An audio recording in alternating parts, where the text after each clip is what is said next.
Character is built upon truth, and God's truth is found in His Word.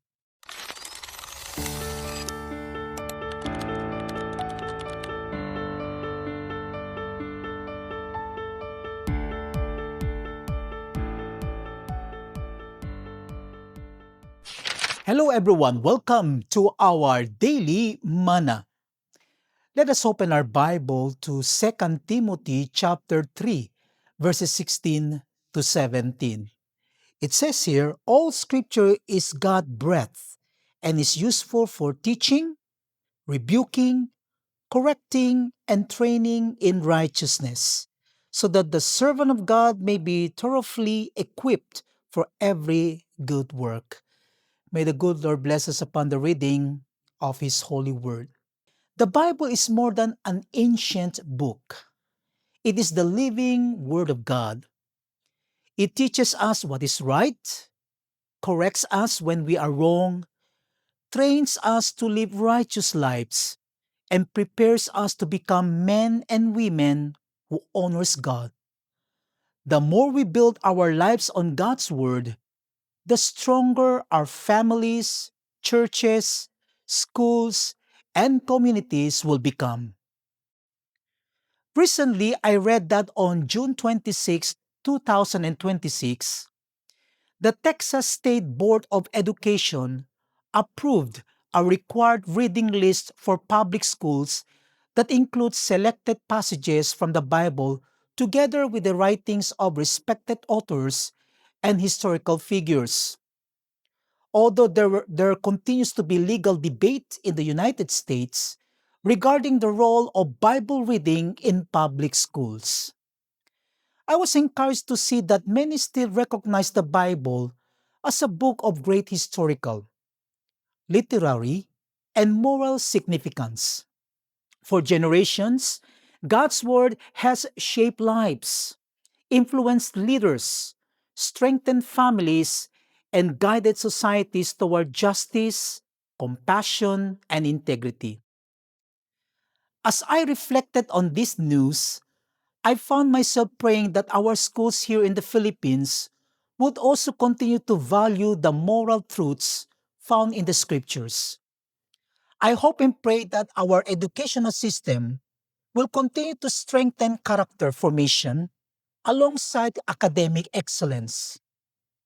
Our children need more than knowledge to pass examinations. They need wisdom to make right decisions, courage to stand for truth, and faith that gives hope in difficult times.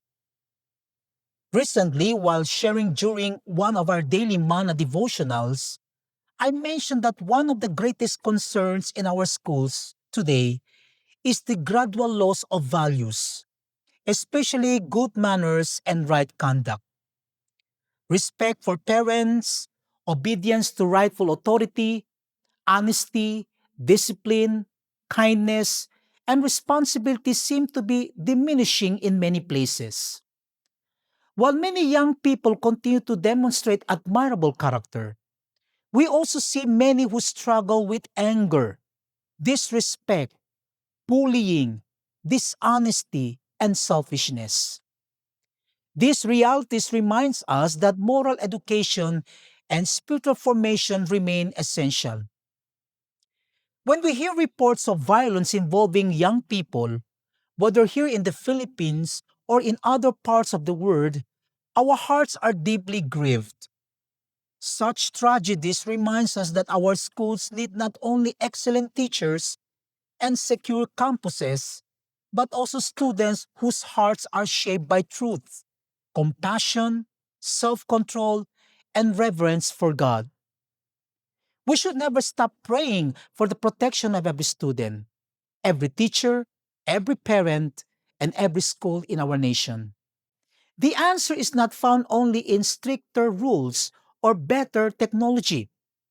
Those things have their place, but lasting change begins with transformed hearts. The Word of God changes people from the inside out.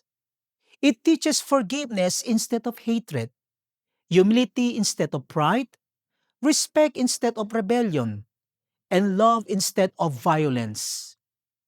When God's truth is planted in the hearts of young people, it produces lives that become a blessing to their families and communities. As believers, we have a responsibility to pass God's truth to the next generation. Parents must faithfully teach their children. Churches must continue to disciple young people. Teachers should encourage integrity and good character. Every one of us should model the values we hope to see in the next generation. Today, let us pray for our schools throughout the Philippines. May God restore respect, obedience, honor, compassion, and integrity among our young people. May He protect every campus from violence and evil. May He raise up a generation that fears the Lord, loves His word, honors their parents, respects authority, and becomes a shining light in our nation. Let us remember that the strongest foundation for any school, family, or nation is not merely education, but lives transformed by the truth of God's Word. May the Lord help us to treasure His Word, live according to it, and faithful pass it on to the next generation. Amen. Let's pray. Heavenly Father, thank you for giving us your holy and living Word. Thank you because the Scriptures teach us truth, correct us when we are wrong, and lead us in the path of righteousness. Today, we lift up to you all the schools in our nation. We pray for every student, every teacher, every school administrator, and every family. Surround them with your protection and fill every campus with peace, wisdom, and respect. Guard our children from violence, harmful influences, and every work of the evil one. Lord, we pray for the young generation. Restore in their hearts respect for their parents, obedience to rightful authority, honesty, kindness, discipline, and compassion. Raise up young men and women who will love you, follow your word, and become godly leaders in the future. We also pray for parents and churches. Help us to faithfully teach your word at home and to become examples of Christ-like character. May we never grow weary in disciplining the next generation. Father, we continue to hope and pray that our schools in the Philippines will uphold strong moral values and continue to encourage the development of good character among our students. May your truth continue to influence lives, strengthen families, and bring healing to our communities. Thank you because we believe that lasting transformation begins with hearts surrendered to Jesus Christ. May your word remain the lamp to our feet and the light to our path every day of our lives. We ask all these things in the mighty and precious name of our Lord and Savior Jesus Christ. Amen and amen. As we live today, let us ask ourselves these questions. Am I allowing the Word of God to shape my own life before I expect it to shape the lives of others? Am I intentionally teaching biblical values to my children, grandchildren, students, or those whom God has entrusted to me?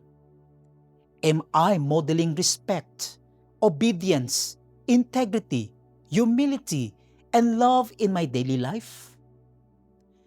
Let us not merely complain about the moral decline in society. Instead, let us become part of God's solution. Every Christian home should be a place where the Bible is read. Every church should faithfully teach God's truth. And every believer should reflect the character of Christ. If we desire a better future for the next generation, We must begin today by living out God's Word. The future of our nation is not determined only by economic progress, political leadership, or education achievement. It is also shaped by the character of its people. Character is built upon truth, and God's truth is found in His Word. As we have seen, many places around the world continues to recognize the historical and moral value of the Bible. My sincere hope and prayer is that our schools in the Philippines will continue to strengthen moral formation and uphold values that promote respect, responsibility, honesty, and love for one another. More importantly, may every family and every church faithfully teach the next generation to know and follow the Lord. The Bible remains the greatest guide for every generation. It points us to Jesus Christ, transforms our hearts, and teaches us how to live in a way that honors God and blesses others.